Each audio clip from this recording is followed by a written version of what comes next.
বাংলার একটে অজ পাড়াগা, সবুজ শস্যক্ষেত, call call করে বয়ে যাওয়া নদীর ধারা আর মাঠের মাঝখানে ছড়িয়ে থাকা সরল সাধারণ মানুষের জীবন। সেই গ্রামে বাস করত এক তরুণ কৃষক, তার নাম আবির। ছোট থেকেই পরিশ্রমী, নির্লোভ আর সৎ চরিত্রের জন্য সে গ্রামের সবার প্রিয় ছিল। কিন্তু আবিরের জীবনে এক অদ্ভুত রহস্য লুকিয়েছিল, যা সে কখনো কাউকে বলেনি। প্রতিদিন রাত গভীর হলে সে নদীর ধারে বসে এক অচেনা সুর শোনে। সেই সুরে এক মায়াবী আকর্ষণ থাকে। আবির বারবার ভেবেছে, এই সুর কে বাজায়? কোনো মানুষের দ্বারা এমন সুর সম্ভব নয়। অনেক রাত জেগে থেকেও সে রহস্যভেদ করতে পারেনি। একদিন পূর্ণিমার রাতে সে নদীর ধারে বসেছিল। হঠাৎ নদীর জলে হালকা নীল আলো ঝলমল করে উঠল। আলোটা ধীরে ধীরে আকার নিতে লাগল। আবির অবাক চোখে দেখল, এক স্বপ্নের মতো সুন্দরী রমণী তার সামনে দাঁড়িয়ে আছে। তার শরীর থেকে নীল আভা বিচ্ছুরিত হচ্ছে। লম্বা চুল, নীলাভ চোখ আর অপার্থিব রূপে সে যেন পরীর মতোই লাগছে। সে মৃদু কণ্ঠে বলল, ভয় পেও না, আমি নীলপরী। বহুদিন ধরে তোমার হৃদয়ের সত্যতা আমি লক্ষ্য করছি। তোমার হৃদয় নিষ্পাপ, তাই আমি তোমার কাছে প্রকাশ পেলাম। আবির হতবাক হয়ে তাকিয়ে থাকল। সে কেবল বলল, আমি তো স্বপ্ন দেখছি না তো? পরী মুচকি হেসে বলল, না, এটা স্বপ্ন নয়, আমি সত্যিই আছি। তবে আমি এ পৃথিবীতে সীমিত সময় আসতে পারি। আমার রাজ্য হল আকাশ ও আলো। মানুষের দুনিয়ায় আমি চিরকাল থাকতে পারি না। সেই রাতেই শুরু হল আবির আর নীলপরীর এক গোপন সম্পর্ক। প্রতি পূর্ণিমায় তারা দেখা করত। আবিরের হৃদয়ে জন্ম নিল প্রেম, এক অদ্ভুত, নিষ্পাপ ও আত্মিক ভালোবাসা। নীলপরীও আবিরের সরলতা আর সত্যিকারের হৃদয়ের প্রেমে পড়ে গেল। কিন্তু সুখের এই মিলন বেশিদিন স্থায়ী হল না। গ্রাম সংলগ্ন জঙ্গলের ভেতর বাস করত এক ভয়ঙ্কর তান্ত্রিক, রুদ্রকালী তান্ত্রিক। কালো জাদুর ক্ষমতায় সে বহু বছর ধরে গ্রামকে ভয় দেখিয়ে শাসন করত। মানুষের ভয় আর দুর্বলতাকে সে তার শক্তির উৎস বানাত। এক রাতে সে নদীর ধারে নীল আলো দেখে বুঝতে পারল, এটি কোনো সাধারণ আলো নয়। তান্ত্রিকের তৃতীয় নয়ন জ্বলে উঠল। সে চিনে ফেলল, এটা আকাশলোকের পরী। আর যদি তাকে বন্দি করে নিজের যজ্ঞে ব্যবহার করা যায়, তবে সে অমরত্ব পাবে, সীমাহীন ক্ষমতা পাবে। পরের পূর্ণিমায় তান্ত্রিক অন্ধকার মন্ত্রপাঠ করে নদীর ধারে ফাঁদ পাতল। আবির কিছু বুঝতে না পেরে নীলপরীর সঙ্গে দেখা করতে এল। হঠাৎ ভয়ঙ্কর ঝড় বাতাস শুরু হল। কালো ধোঁয়া থেকে উদ্ভাসিত হল রুদ্রকালী তান্ত্রিক। তার চোখ জ্বলছে আগুনের মতো, হাতে ত্রিশূল সদৃশ অস্ত্র। নীলপরী ভয় পেয়ে আবিরের পেছনে দাঁড়াল। তান্ত্রিক উচ্চস্বরে হেসে বলল, অবশেষে খুঁজে পেলাম। আকাশলোকের পরী, আজ থেকে তুমি আমার বন্দিনী হবে। তোমার শক্তি দিয়ে আমি হব অমর। আবির সাহস করে সামনে দাঁড়াল। না, তাকে ছেড়ে দাও, তুমি আমার পরীকে আঘাত করতে পারবে না। তান্ত্রিক কটাক্ষ ভরে তাকাল। হ্যাঁ, এক কৃষক আমার পথে দাঁড়াবে? তোমার মতো সাধারণ মানুষ আমার কালো জাদুর সামনে মশার মতো। সরে যাও, না হলে ধ্বংস করবে তোমার আত্মা। কিন্তু আবির সরে গেল না। সে নিজের শরীর দিয়ে নীলপরীকে রক্ষা করল। কিন্তু তান্ত্রিক কালো আগুন ছুঁড়ে দিল। নীলপরী আবিরকে বাঁচাতে নিজের শক্তি ব্যবহার করল। ফলে তার ক্ষমতা দুর্বল হয়ে পড়ল। সুযোগ বুঝে তান্ত্রিক তাকে শিকলে বেঁধে নিজের গুহায় নিয়ে গেল। আবির অচেতন হয়ে পড়ল। জ্ঞান ফিরলে দেখল চারিদিকে নিস্তব্ধতা, নদীর জলও যেন শোক প্রকাশ করছে। আবিরের বুকটা ফেটে যেতে লাগল। সে প্রতিজ্ঞা করল, যেভাবেই হোক আমি আমার নীলপরীকে উদ্ধার করব। আমি কৃষক, কিন্তু মাটি যেমন শক্ত, আমিও তেমন শক্ত হব। তান্ত্রিকের অন্ধকার শক্তির সাথে লড়াই করব। সেই রাত থেকে শুরু হল আবিরের সংগ্রামের পথ। গ্রামের বয়স্ক লোকেরা তাকে সাবধান করল, তান্ত্রিকের সঙ্গে কেউ লড়াই করে বাঁচে না, তার গুহায় গেলে আর ফেরা যায় না। কিন্তু আবির কাউকে পাত্তা দিল না। সে খুঁজতে লাগল পুরনো মন্ত্রজ্ঞ, সাধু সন্ন্যাসী, যাদের কাছে তান্ত্রিক বিদ্যার প্রতিকার থাকতে পারে। মাসের পর মাস ঘুরে সে অবশেষে এক বৃদ্ধ ঋষির কাছে পৌঁছল, যিনি হিমালয়ের পথ ধরে এসেছিলেন। ঋষি তাকে বললেন, তুমি যদি সত্যিকারের ভালোবাসার শক্তি বিশ্বাস করো তবে তান্ত্রিককে হারানো সম্ভব, তবে পথ খুবই কঠিন। তোমাকে শুদ্ধ সাধনা করতে হবে, আত্মা ও শরীরকে শক্ত করতে হবে। আর মনে রেখো, ভালোবাসার আলো কখনো অন্ধকারে হার মানে না। আবির সেই সাধনার পথে পা বাড়াল। দিনের পর দিন উপবাস, ধ্যান, মন্ত্র জপ আর আত্মশুদ্ধির মাধ্যমে সে ধীরে ধীরে এক নতুন শক্তির অধিকারী হল। তার দেহে মাটির দৃঢ়তা, হৃদয়ে ভালোবাসার আগুন। এদিকে তান্ত্রিক তার গুহাতে নীলপরীকে বন্দি করে প্রতিদিন তাকে যন্ত্রণা দিত। পরী কাঁদত, আবিরের নাম ডাকত, কিন্তু সে জানত একদিন আবির আসবেই। গল্পের প্রথম অধ্যায় এখানেই শেষ হল। এখন সামনে অপেক্ষা করছে ভয়ঙ্কর যুদ্ধের প্রস্তুতি, যেখানে এক সাধারণ কৃষক প্রেমের শক্তি নিয়ে লড়বে এক অমরত্ব পিপাসু তান্ত্রিকের সাথে। আবির তার সাধনার দিনগুলো শেষ করে নতুন মানুষের রূপ নিল। আগে সে ছিল এক সাধারণ কৃষক, মাটি চাষ করত, গরু চড়াত, ফসল ফলাত। কিন্তু এখন তার চোখে জ্বলে উঠেছে দৃঢ়তার আগুন, শরীর যেন পাথরের মতো শক্ত, আর মনে আছে শুধু একটিই লক্ষ্য, নীলপরীকে উদ্ধার করা। ঋষি তাকে বিদায় দেওয়ার সময় বললেন, স্মরণ রেখো আবির, তান্ত্রিকের শক্তি অন্ধকার থেকে আসে, কিন্তু তোমার শক্তি ভালোবাসা থেকে। অন্ধকার যতই ঘন হোক, আলো সব সময় তাকে ভেদ করতে পারে। কখনো ভয় পেও না, আর মনের পবিত্রতাকে ভাঙতে দিও না। আবির মাথা নত করে প্রতিজ্ঞা করল, আমার প্রাণ থাকুক আর না থাকুক, আমি নীলপরীকে মুক্ত করব। তান্ত্রিকের অন্ধকার গুহা। অন্যদিকে রুদ্রকালী তান্ত্রিক তার গুহায় কালোযজ্ঞের আয়োজন করছে।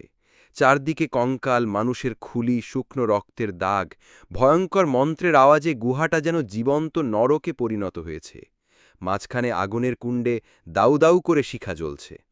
নীলপরীকে সে কালো শিকলে বেঁধে রেখেছে, তার চারপাশে জাদুমন্ত্রের ঘেরাটোপ, যাতে তার আকাশীয় শক্তি ব্যবহার করতে না পারে।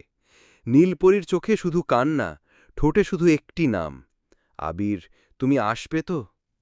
তান্ত্রিক ভয়ঙ্কর হাসি দিয়ে বলল, তোমার কৃষক প্রেমিককে আর দেখতে পাবে না। সে এখনো বেঁচে থাকলেও আমার গুহায় পা রাখার সাহস করবে না। আর যদি আসে, তবে আমি তার প্রাণ দিয়ে আমার যজ্ঞ সম্পূর্ণ করব। যাত্রা শুরু। আবির যাত্রা শুরু করল। তার হাতে ছিল সাধুর দেওয়া এক আশ্চর্য দণ্ড। এটা কোনো সাধারণ অস্ত্র নয়, বরং পবিত্র আলোতে পূর্ণ। এতে মাটির শক্তি আর মানুষের ভালোবাসার প্রতীক মিশ্রিত। গুহার পথ ছিল ভয়ঙ্কর, গভীর জঙ্গলের ভিতর, যেখানে রাতেও অন্ধকার আরও গাঢ়। প্যাঁচা, শকুন, হিংস্রদন্তু আর অদ্ভুত সব মায়াজাল সামনে এসে দাঁড়াল।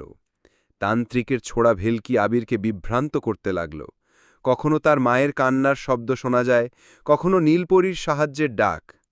কিন্তু আবির চোখ বন্ধ করে মনে মনে জপতে লাগল, ভালোবাসার আলো কখনো মিথ্যে হতে পারে না। ধীরে ধীরে সব মায়াজাল ভেদ করে সে এগিয়ে গেল। প্রথম মুখোমুখি। অবশেষে সে পৌঁছাল তান্ত্রিকের গুহার সামনে। কালো ধোঁয়া যেন আকাশ ছুঁয়ে ফেলছে। দরজার সামনে দাঁড়িয়ে আছে তান্ত্রিকের ভয়ঙ্কর প্রহরী, দুই বিশাল দানব। তাদের শরীর পাথরের মতো, দাঁত তরবারির মতো ধারালো। আবির দণ্ড উঁচিয়ে ধরল। দানবরা ঝাঁপিয়ে পড়তেই দণ্ড থেকে বের হলো এক ঝলক তেজস্বী আলো। সেই আলো যেন সূর্যের আগুন। দানবরা চিৎকার করে ভস্ম হয়ে গেল। গুহার ভেতরে নীলপরী আবিরের নাম ডেকে উঠল। সে বুঝল আবির এসেছে। তার চোখে জলজল করে উঠল আশার আলো। গুহার ভিতরে যুদ্ধ। আবির ঢুকতেই রুদ্রকালী তান্ত্রিক বজ্র কণ্ঠে গর্জে উঠল, তোকে বলেছিলাম কৃষক ছেলে, আমার পথে দাঁড়াতে আসিস না, এখন তোর মৃত্যু নিশ্চিত। আবির দৃঢ় কণ্ঠে বলল, আমি মৃত্যুতে ভয় পাই না, আমি এসেছি নীলপরীকে ফিরিয়ে নিতে। ভালোবাসার শক্তি তোর কালো জাদুকে পরাজিত করবে। তান্ত্রিক ভয়ঙ্কর মন্ত্র পড়তে লাগল। গুহায় ঝড় উঠল, আগুন জ্বলে উঠল, মাটি কাঁপতে লাগল। চারদিক থেকে ছায়ার সৈন্য বেরিয়ে এসে আবিরকে ঘিরে ফেলল। কিন্তু আবির এক এক করে সব ছায়াকে দণ্ডের আলো দিয়ে ছিন্ন করল। প্রতিবার দণ্ড ঝলকানোর সঙ্গে সঙ্গে আলো অন্ধকার ভেদ করে গুহা আলোকিত হয়ে উঠল। তান্ত্রিক ক্রোধে কাঁপতে লাগল। সে তার কালো ত্রিশূল তুলে ধরে আগুন ছুড়ল। আবির দণ্ড দিয়ে প্রতিহত করল। দুই শক্তির সংঘর্ষে গুহার দেওয়াল ফেটে যেতে লাগল। নীলপরী কান্নায়, নীলপরি শিকলে বাধা অবস্থায় ভয়ঙ্কর যুদ্ধ দেখছে। তার চোখ ভিজে যাচ্ছে অশ্রুতে। সে চিৎকার করে বলল, আবির, সাবধানে থেকো, তোমার জন্যে আমি কিছু হারাতে চাই না। আবির শুধু হেসে উত্তর দিল, তুমি আমার শক্তি নীল, তোমাকে ফিরে পেতেই আমি লড়ছি। তান্ত্রিক তখন তার সবচেয়ে ভয়ঙ্কর মন্ত্র উচ্চারণ করল। এক বিশাল অন্ধকার সর্প বেরিয়ে এসে আবিরকে পেঁচিয়ে ধরল। সর্পের দেহে বিষাক্ত আগুন জ্বলছে, ধীরে ধীরে আবিরকে গ্রাস করছে।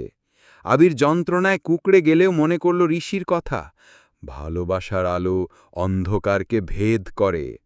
সে চোখ বন্ধ করে শুধু নীলপরীর নাম জপতে লাগল। হঠাৎ দণ্ড থেকে আলো বেরিয়ে সর্পকে ভস্ম করে দিল। যুদ্ধের মোড়। তান্ত্রিক চিৎকার করে উঠল, অসম্ভব, একজন কৃষক আমার এত শক্তি প্রতিহত করছে। আবির হাঁপাতে হাঁপাতে দাঁড়িয়ে বলল, তুই কখনোই জিততে পারবি না, কারণ তোর শক্তি ভয় থেকে আসে আর আমার শক্তি ভালোবাসা থেকে। তান্ত্রিক আবার মন্ত্র পড়ল। এবার সে নিজেই এক দানবীয় রূপ ধারণ করল। তার চোখে আগুন, শরীর দৈত্যের মতো বিশাল, পুরো গুহা অন্ধকারে ঢেকে গেল। আবিরও দণ্ড উঁচিয়ে আলোর ঝলক ছড়াল।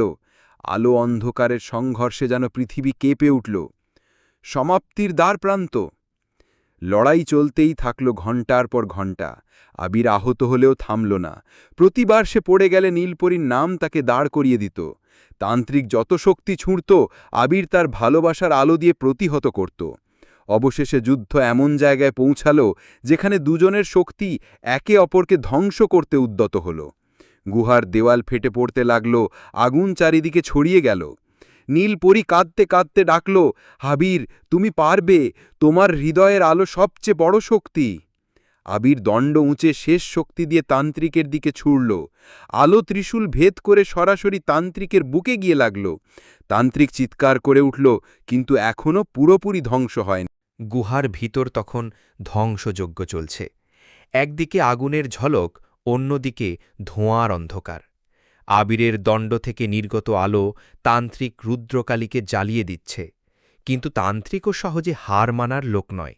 তার গলা থেকে বজ্রের মতো গর্জন বের হচ্ছে, আমি শত শত বছর সাধনা করেছি অমরত্বের জন্য, এক সাধারণ কৃষক কি আমাকে পরাজিত করবে? তান্ত্রিক তার শেষ ও সবচেয়ে ভয়ঙ্কর কালো মন্ত্র উচ্চারণ করল।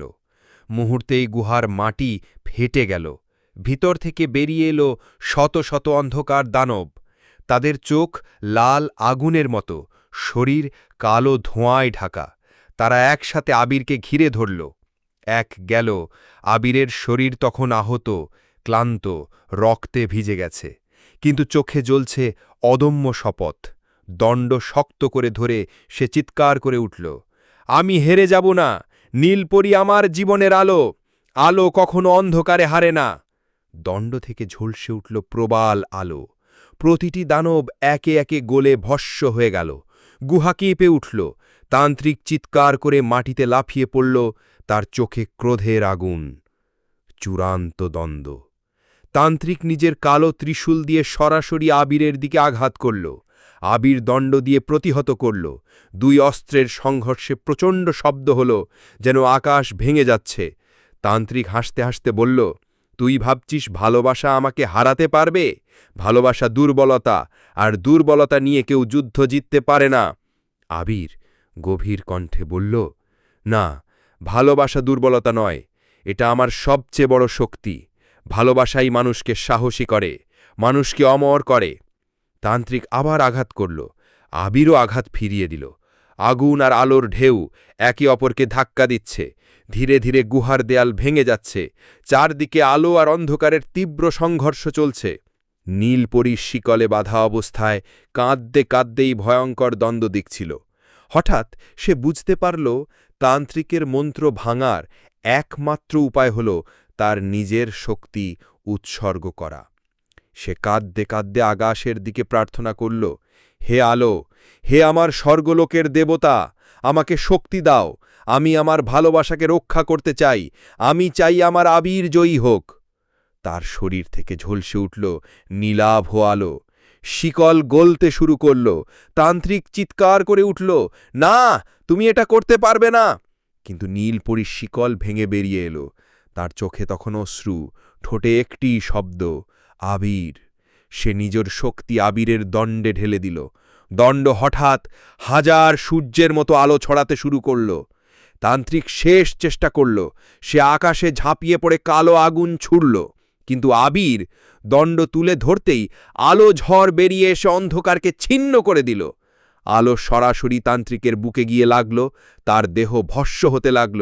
সে চিৎকার করে উঠল, না, এটা হতে পারে না, আমি অমর হতে যাচ্ছিলাম। কিন্তু সেই চিৎকার অন্ধকারের সাথেই মিলিয়ে গেল। কয়েক মুহূর্ত পর গুহার ভেতর শুধু আলো আর নীরবতা রইল। তান্ত্রিকের অস্তিত্ব ধুলোর মতো উড়ে গেল। মুক্তির আনন্দ। যুদ্ধ শেষ। আবির হাঁপাতে হাঁপাতে দাঁড়িয়ে রইল। দণ্ড তখনও আলো ছড়াচ্ছে, কিন্তু ধীরে ধীরে তা ম্লান হয়ে গেল। আবির তাকালো নীলপরীর দিকে। নীলপরী মৃদু হাসল, তার চোখে আনন্দ আর ভালোবাসার অশ্রু। সে আবিরের দিকে এগিয়ে এসে তার হাত ধরে বলল, তুমি জিতেছ আবির, তুমি শুধু আমাকে নয়, অন্ধকার থেকেও পৃথিবীকে মুক্ত করেছ। আবির ক্লান্ত কণ্ঠে বলল, না নীল, আমি একা কিছুই করতে পারতাম না।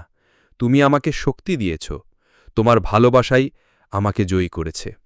নীলপরী আবিরকে জড়িয়ে ধরল, তাদের হৃদয় মিলিত হল আলো আর ভালোবাসার অটুট বন্ধনে।